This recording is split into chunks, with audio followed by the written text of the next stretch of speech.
Assalamualaikum warahmatullahi wabarakatuh. Selamat pagi, siang, dan malam.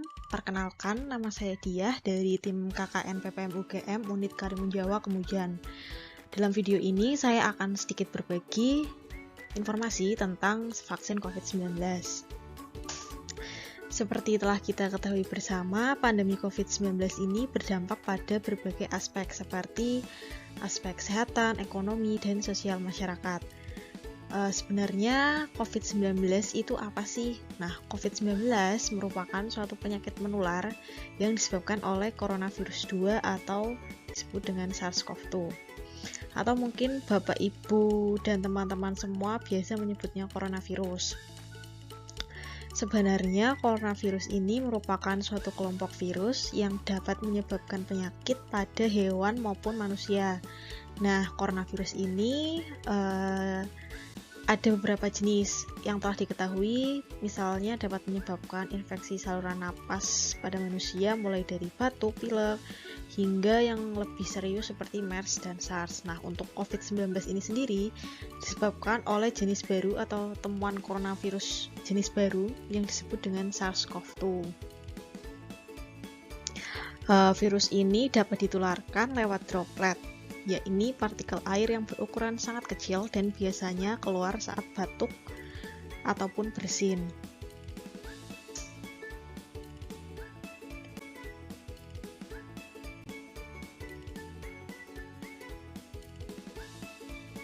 Kemudian, apa sih vaksinasi? Vaksinasi merupakan pemberian vaksin dalam rangka menimbulkan atau meningkatkan kekebalan seseorang secara aktif terhadap suatu penyakit, sehingga apabila suatu saat terpajan dengan penyakit tersebut tidak akan sakit atau hanya mengalami sakit ringan dan tidak menjadi sumber penularan.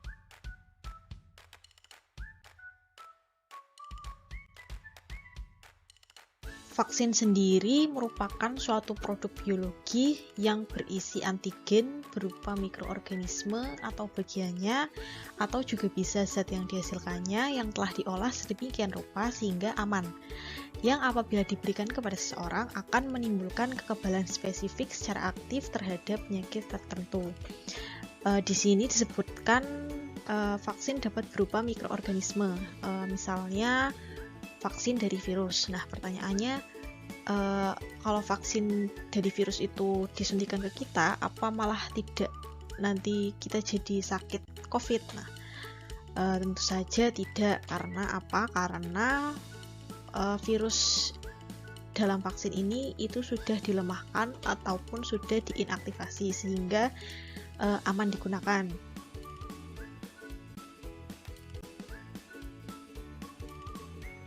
Untuk tujuan vaksinasi sendiri, yang pertama tentu saja untuk mengurangi penularan, yang kedua untuk menurunkan angka kesakitan dan kematian akibat COVID-19, yang ketiga mencapai kekebalan kelompok di masyarakat atau herd immunity, yang keempat melindungi masyarakat dari COVID-19 agar tetap produktif secara sosial dan ekonomi. Ini untuk herd immunity nanti akan kita bahas lebih lanjut di slide akhir.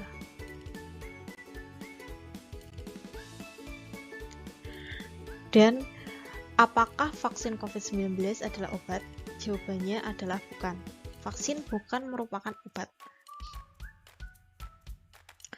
Vaksin ini mendorong pembentukan kekebalan spesifik pada penyakit COVID-19 agar terhindar dari tertular ataupun kemungkinan sakit berat. Jadi vaksin ini akan menstimulasi sistem imun yang ada pada tubuh kita untuk menghasilkan antibodi atau menghasilkan produk-produk sistem imun lainnya, sehingga dia nanti akan menghasilkan memori yang apabila nanti kita terpajan langsung atau terpajan oleh COVID-19 secara langsung, itu sistem imun kita tuh langsung mengenali, langsung bisa melawan karena sudah ada sel memori tadi.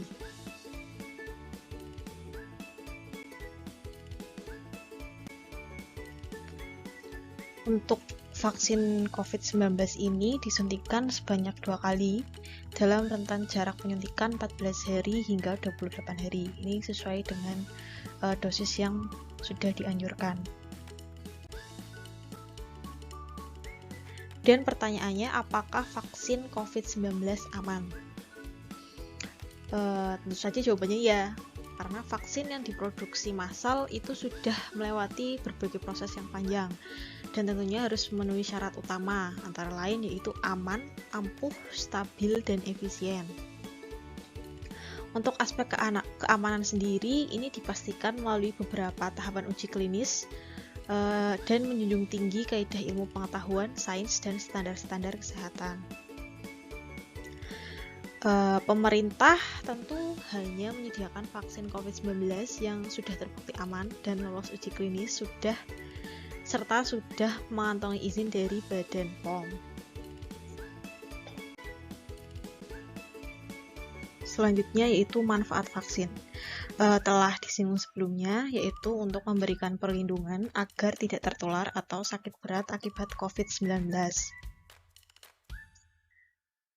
Vaksinasi COVID-19 dosis lengkap dan sesuai jadwal yang dianjurkan, serta penerapan perilaku 5M adalah upaya perlindungan yang bisa kita lakukan agar terhindar dari penyakit COVID-19. Jadi, saat ini yang bisa kita lakukan yaitu dengan menerapkan perilaku 5M serta melakukan vaksinasi COVID-19.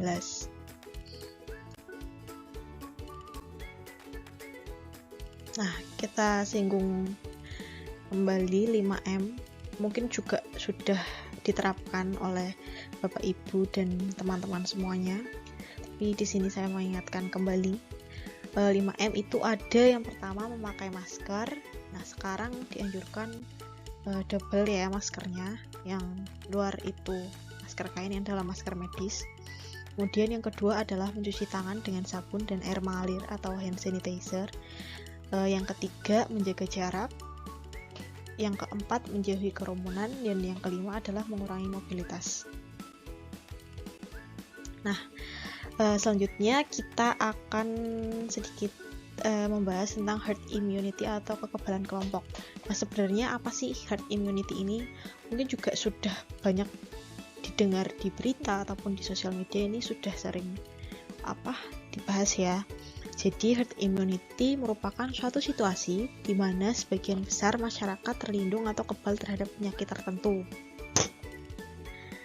Melalui kekebalan kelompok akan timbul dampak tidak langsung, yaitu turut terlindunginya kelompok masyarakat yang rentan dan bukan merupakan sasaran vaksinasi. Di sini maksud masyarakat yang rentan yaitu masyarakat yang belum divaksin atau baru mendapatkan vaksin tapi belum lengkap, misalnya baru 1 kali penyuntikan. Nah, itu masuk kelompok yang rentan. Intinya di sini adalah kelompok masyarakat yang sudah divaksin, dia akan memberikan perlindungan kepada kelompok orang yang belum divaksin. Intinya seperti itu. Akan tetapi, kondisi ini hanya dapat tercapai dengan cakupan vaksinasi yang tinggi dan merata.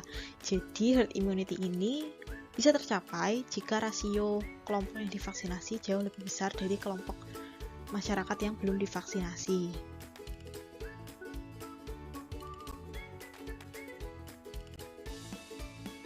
Nah, ini ada beberapa jenis vaksin COVID yang ada di Indonesia. Ada Sinovac, AstraZeneca, Sinopharm, Moderna, Pfizer, Novavax. Kemudian juga ada vaksin merah putih, di mana vaksin merah putih ini sedang dalam proses pengembangan oleh Bio Farma.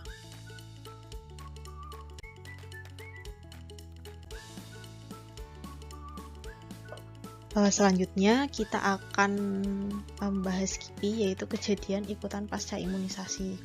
KIPI ini merupakan semua kejadian medis yang terjadi setelah imunisasi atau vaksinasi yang menjadi perhatian dan diduga berhubungan dengan imunisasi atau vaksinasi.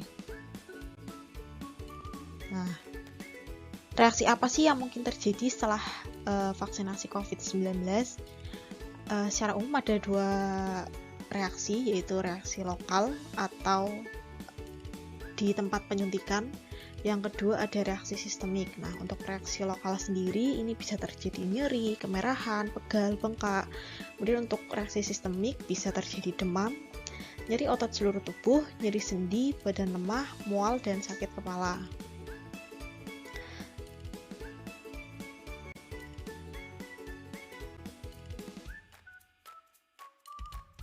Nah, Setelah meninggalkan lokasi vaksinasi, apabila kita mengalami reaksi atau keluhan efek samping, apa yang harus dilakukan?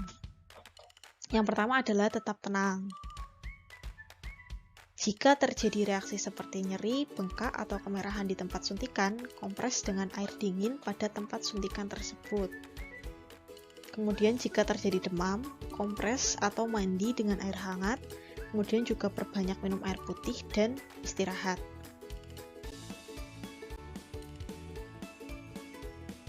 Jika dibutuhkan, minum obat sesuai anjuran petugas kesehatan. Jadi ini setelah berkonsultasi dengan petugas kesehatan. Laporkan semua reaksi atau keluhan yang terjadi setelah vaksinasi ke petugas kesehatan. Nah, untuk mengantisipasi terjadinya KIPI yang serius, seseorang yang telah mendapatkan vaksinasi diminta untuk tetap tinggal di tempat pelayanan vaksinasi selama kurang lebih 15 menit sesudah divaksin. Nah, ini ada beberapa mitos dan fakta. Yang pertama, apakah vaksin COVID-19 dapat membuat saya atau kita sakit COVID-19? Jawabannya adalah tidak, karena tidak ada vaksin COVID-19 yang resmi dan direkomendasikan atau yang saat ini sedang dikembangkan itu mengandung virus hidup yang menyebabkan COVID. Jadi telah saya sebutkan sebelumnya, virus yang digunakan di sini adalah virus yang telah dilemahkan atau diinaktivasi, sehingga vaksin ini tidak dapat membuat kita sakit COVID-19, jadi aman. Kemudian, apakah vaksin COVID-19 ini mengubah DNA? Tidak. Vaksin COVID-19 ini tidak mengubah atau berinteraksi dengan DNA dengan cara apapun.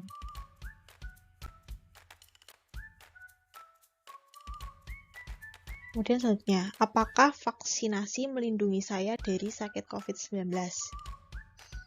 Iya. Vaksinasi COVID-19 ini sistemnya itu seperti mengajari sistem kekebalan tubuh kita untuk mengenali virus penyebab COVID-19 yaitu coronavirus dan cara melawannya.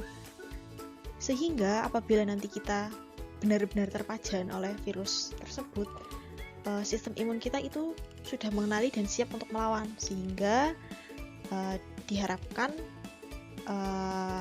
tidak akan terkena COVID-19. Kemudian jika saya sudah terkena COVID-19, apakah saya masih perlu divaksinasi? Iya, disarankan bahwa kita harus tetap divaksinasi terlepas dari apakah kita sudah pernah COVID atau belum. Karena belum diketahui berapa lama kita akan terlindung dari sakit lagi setelah sembuh dari COVID-19, jadi harus tetap divaksinasi. Nah, yang terakhir adalah kesimpulannya. Vaksinasi COVID-19 merupakan bagian dari strategi penanggulangan pandemi COVID-19. Setelah seseorang mendapatkan vaksinasi, dibutuhkan waktu untuk pembentukan kekebalan. Kekebalan optimal hanya akan terbentuk bila seseorang mendapatkan dosis lengkap sesuai jadwal yang dianjurkan. Nah, oleh karena itu, sekalipun telah mendapatkan vaksinasi, kita harus tetap mematuhi dan menjalankan protokol 5M dimanapun dan kapanpun.